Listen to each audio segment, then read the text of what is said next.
So hey guys, today we're going to be talking about the insane imbalance of Yu-Gi-Oh! So we're going to go ahead and pull up with I guess we'll start with Vanquish Soul. Because this is a okay archetype, I guess. It's not like broken, not incredibly strong. How many ways you have to interact with backrow? So with Vanquish Soul, it is specifically just these two cards. So you have Vanquish Soul, Caesar Valius, which can pop any card. And then you have Pantera, which can pop spells or traps in this card's column. So if we are looking at exclusively back row, then we have Pantera, which only affects back row. And then we have Caesar Valius, which can affect any card, which is noteworthy, I guess. And then we'll look at the balancing for how many other effects do you have that affect monsters. Well, then you have we'll focus on specifically removal because technically Xiaolong can change battle position.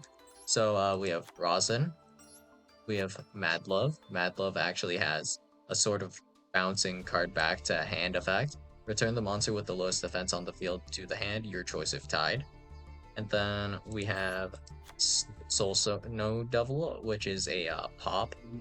Then we have um, Vanquish Soul Dust Devil, which is a Book of Moon. And then over here, what does this return? You can return to the hand all cards your opponent controls that are in the same columns as the targeted monster you control. So this can just bounce back kind of any card. So in terms of things that affect monsters, we have 1, 2, 3, 4, 5, 6 cards here. So that's 6. And now in terms of things that affect spells and traps, we have 1, 2, 3. So 3. So we have literally twice the amount of effects that will work against monsters in any way, shape, or form here, basically. And then in terms of spells and traps, we have half that amount. And in terms of cards that are played, Trinity Burst isn't really played, so the number will look a little bit closer to this. So it's like 5 and 2, which is just slightly worse. Not by like an insane margin, but worse is worse. So yeah, this is one of the better decks actually when it comes to being able to deal with back row. All right, so then we'll take a look at Ryzeal. So what can Ryzeal do against back row? So when we look at this deck here, we'll go ahead and look at what cards can actually target back row straight up and remove it. So we have Ryzeal Plasma Hole. And yeah, that was it. It's just Ryzeal Plasma Hole. You can make an argument for Detonator, but like, let's see what Detonator does about like, I don't know, Drowning Mirror Force. You want chain Detonator to Drowning Mirror Force? Go ahead, I guess. Or Secret Barrel, or any other trap that you're activating. The only traps that this would work on, basically just continuous traps. Aside from that, you know, you're not actually able to remove back row, so you require your opponent to actually activate a card or effect before you can destroy a card. So it's not really on demand. So in this case, I mean, you technically kinda remove back row with Detonator, but if your opponent literally is going to be setting, we'll say like cards like Waboku, Curse of Anubis, or whatever, and they're just setting stall cards, does Detonator actually out those? No, it does not. Will Plasma Hole be able to out those cards? When they're set, I guess. Yeah. So in this case, you usually will have Ryzeal Cross, Detonator, and then Duo Drive, which you can get a material off of. And then Plasma Hole gets you extra materials for your Detonator, and Plugin can do that as well. So in this case, we have 1, 4, 5-ish. So I'll say about 6 monster interactions here with like 1 spell trap interaction here. So yeah, despite being a meta deck, pretty terrible in terms of being able to deal with backrow or not. And then if we want to go back a little bit further, let's go check out how Snake Eyes does with backrow. Well, I'll just give you the answer right now. So you have the idea of if you are playing Baron and can make Baron, you have Baron's effect to destroy a spell or trap card every single turn on your turn only. Ignition effect. So you have that, and then you have SP Lil Knight, which you can't recycle for the Link Summon effect. So you can remove one card with Lil Knight, and then if there's some removal for Baron, then you only have SP Lil Knight. And there is no possible way for you to really remove backrow anymore after these two are somewhat dealt with. But the one upside specifically, though, with Snake Eye is that you can actually summon Baron de Fleur multiple times with the idea of Flambridge. So you have the idea of Flambridge putting Baron into the back row, and then on your opponent's turn, you can special summon the Baron de Fleur with this effect, and Promethean Princess and such can just bring back Flambridge Dragon. You can just special summon Flambridge Dragon a few times maybe, and you can loop this a little bit. But for the most part, you have nothing. If we're talking about purely an archetype, Snake Eye has 0 cards actually that interact with the back row. Like if your opponent is literally set in 5 and passing, none of these cards do anything at all. Nothing. They only interact with monsters. So very, very simply put here, the game is skewed to where, for the most part, all of your interactions are going to be some sort of effect that works against monsters. So if your opponent were to be playing some sort of backrow type deck, you're just playing in disadvantage because it's like, I guess, if you have, we'll say, a solemn card. There are certain solemn cards though that we're looking for, like not solemn cards actually. We're going to say Saryuja, okay?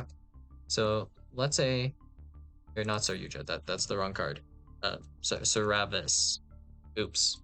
So yeah, difficulty in spelling this. Soravis, like this, maybe? Yeah, okay. So this has the effect of when your opponent activates a card or effect that targets a monster you control. Oh wait, that's the wrong effect. When your opponent would special summon a monster, you can return this card to the hand, negate the special summon, and if you do, bash that monster. So, if your opponent activates Branded Fusion, does the effect of Saravis stop Branded Fusion? No. Alright, we'll make Albion. Specifically this Albion with Branded Fusion. Can you stop this Albion's effect from fusion summoning? Answer, also no. Then we can go into Mirror Jade. And then, what can you do to this Mirror Jade? Absolutely nothing with Saravis, apparently. Hell, even if you have a Saravis in hand, you can't protect from the Mirror Jade effect because it doesn't target. And that's basically how traps interact with a lot of decks. They just don't interact, and you just can't do anything, and your opponent just gets to play however. And that's kind of the issue with spells and traps kind of at the moment. There's just an imbalance in artifacts that work against essentially spell/traps, and then also ones that work against monsters. So in terms of zombie monsters, I can tell you the exact amount of zombie monsters that affect back row. So just take a moment to think about it. How many cards? Well, the only really useful ones, well, there actually is technically one more, I think. Maybe. But I'm pretty sure it's just mostly these 3. So we have Tengu of some sort, right? Let's see. Target 1 attack position monster. Nope. The Tengu. Reborn Tengu. I'm pretty sure it's something with a similar name to Crow Tengu. has a similar effect, where if this card is special summoned from the graveyard, you can like destroy a spell trap or something. There should be some zombie monster that does that in the main deck. As you can imagine, not very easy to just randomly reborn that monster. Let's see. If we type in the word spell trap, that narrows it down a lot. So let's see if we can find this card. Oh yeah, I guess there was Eldlik the Golden Lord as well, but this is, yeah, that still only puts us at 4. If you want to count Vendred Houndhorde, that kind of counts to banish a card, but it's not like really generic at all. And then this sends from the top of the deck to the graveyard. That doesn't really work. Here's Mayakashi Tengu, which if this is specifically reborn from the graveyard, you can destroy one spell trap your opponent controls. There should be also another card that does something similar to this somewhere. Oh, here we go. When this card is special summoned from the graveyard by the effect of specifically a zombie type monster, you can target one spell trap card your opponent controls, destroy that target.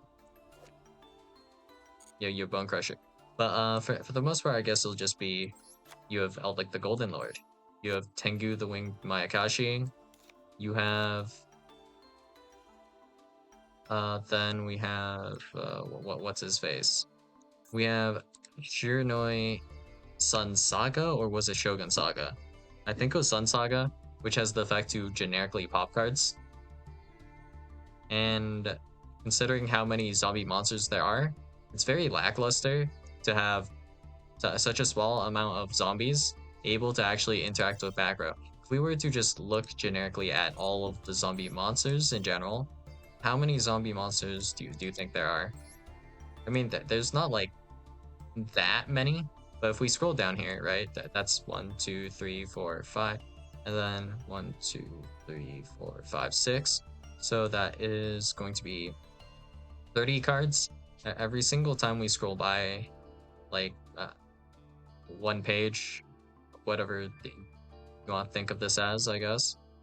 There's, like, what was that, like, a few hundred cards? Like, somewhere between maybe 200 to 300 cards. Didn't really fully keep track, but that's a lot of cards. And 1% of these have the ability to remove backrow. And this is including main deck and extra deck. And not all of them are that good. I guess your best three will be Eldlik, the Golden Lord, this Tengu, and then you have this card here, Sun Saga.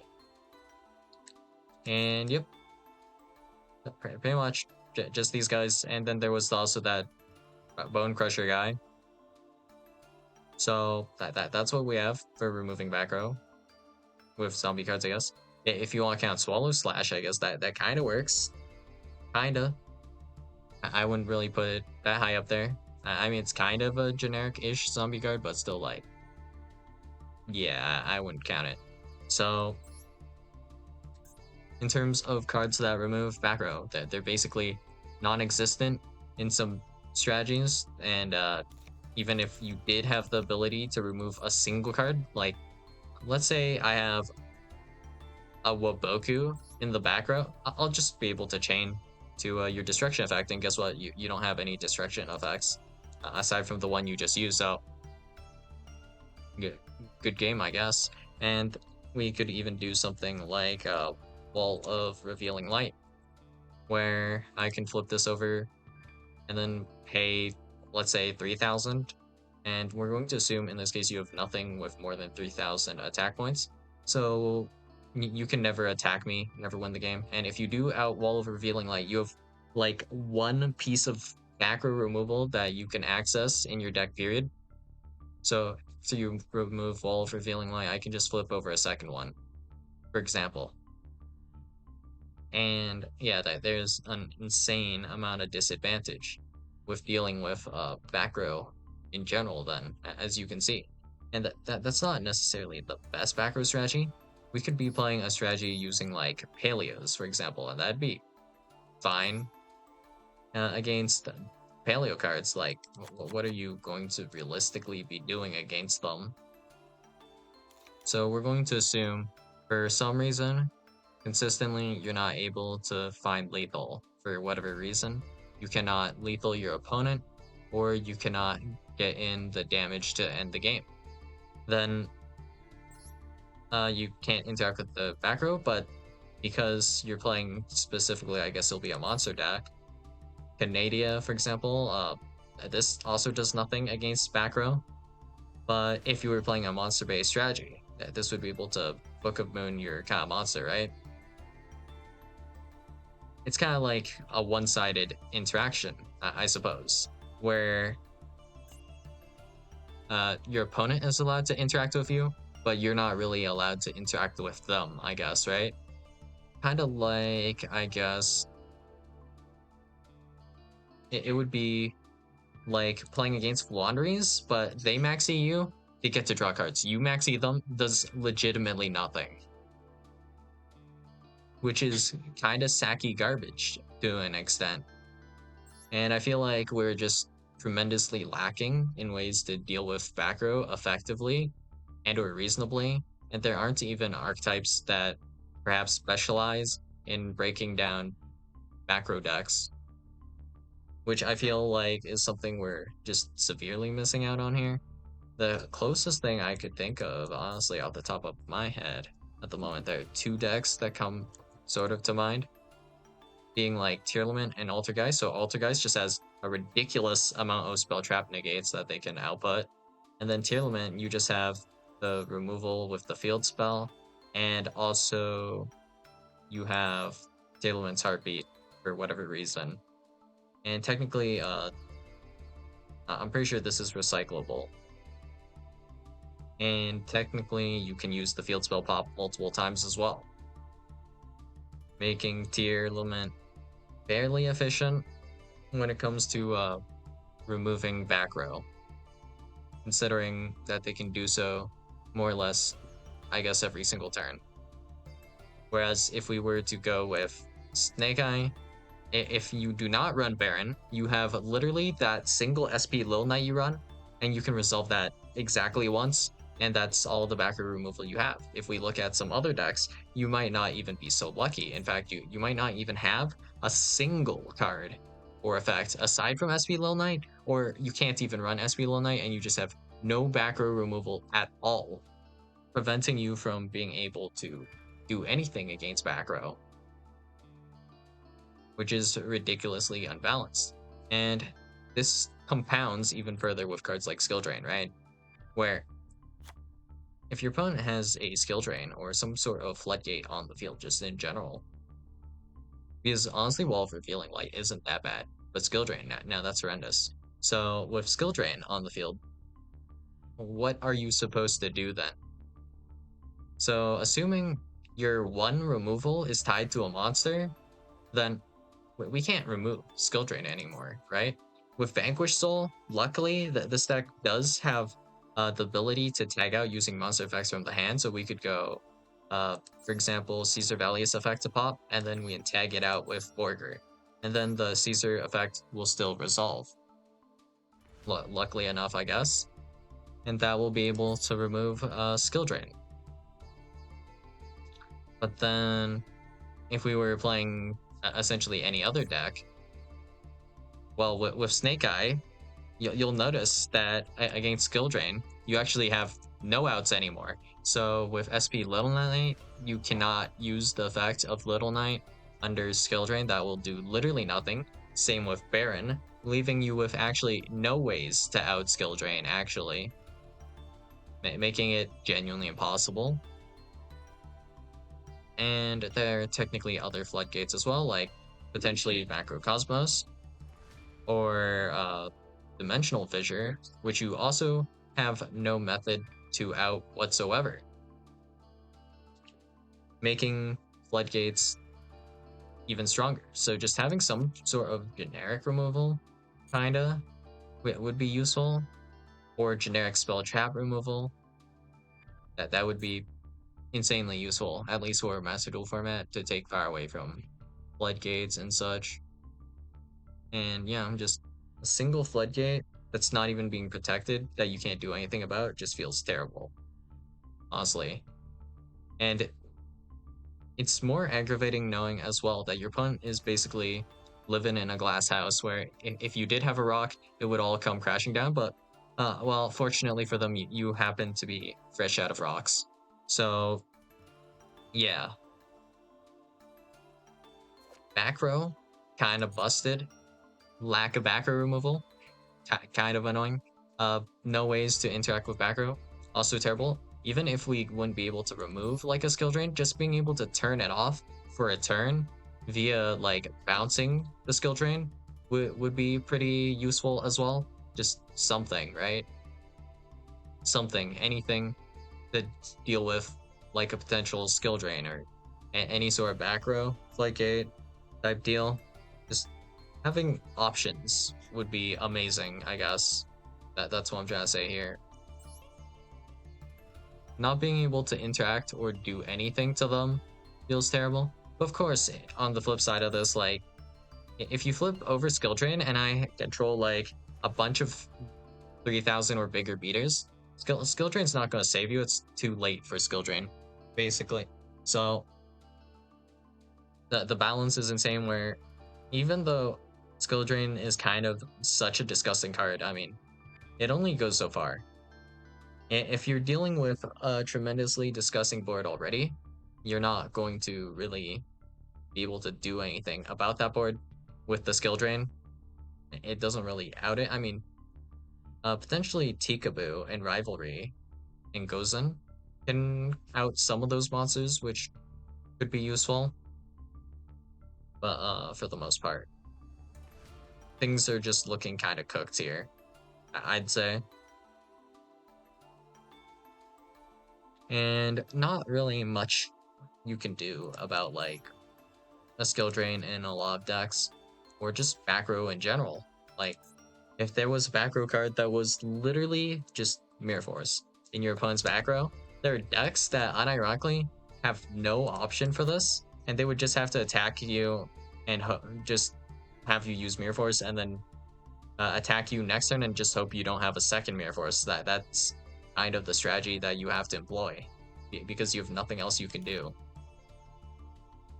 So yeah, kind of wish that the game was more balanced in a lot of different ways, and this is just one of the things I would like to see more balanced. You know, just having something to do with like spells and traps. Like, I guess Lightning Storm is a pretty decent card in cases like this, but also it's like an exclusively going second card, and the disadvantage you get for playing going second is just too insane.